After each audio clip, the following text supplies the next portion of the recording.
রাজধানীর সব জায়গায় দাপটের সাথেই চলছে ব্যাটারি চালিত অটোরিকশা। মিরপুর, মোহাম্মদপুর, বাড্ডা, মুগদা, বাসাবো, খিলক্ষেত, মগবাজার সহ বিভিন্ন এলাকায় হাজার হাজার অটোরিকশা চলাচল করছে।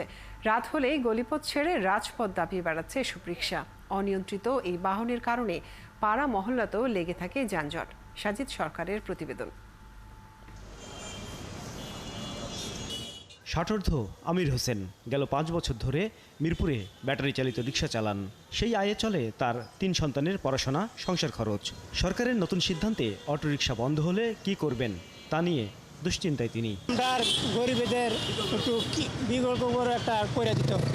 প্রতিদিনই কোনো না কোনো এলাকা থেকে রিকশা ডাম্পিং করছে আইন শৃঙ্খলা বাহিনী। মিরপুর সহ প্রতিটি সড়কেই পায়ে চলা রিকশার চেয়ে অটোরিকশার সংখ্যাই বেশি। ফলে অলিগলিতেও এখন যানজট।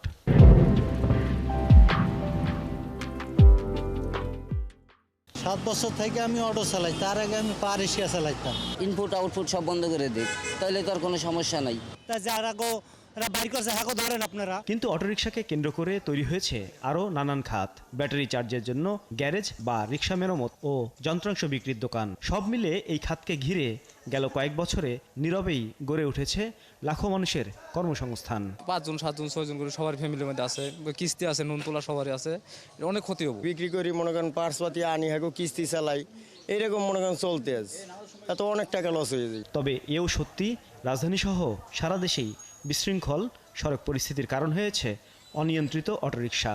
যেমন খিলক্ষেতে 1 কিলোমিটার সড়কে প্রায় 4000 ব্যাটারি চালিত রিকশার দাপট। যেখানে 100 চলার কথা সেখানে চলে 1000, তাহলে তো সমস্যা সবারই, পাবলিকেরও সমস্যা, আসা যাওয়ার সমস্যা। আমাদের আপাতত কিছুদিন চলতে দিক, আমরা না হলে আমরা বল বাচ্চা কিস্তি কেমনে দিব, চলমু কেমনে, আমরা বল বাচ্চা নেওয়া করামু কেমনে। সড়কের শৃঙ্খলায় প্রতিদিনই চালকদের শাস্তির আওতায় আনছে ট্রাফিক বিভাগ।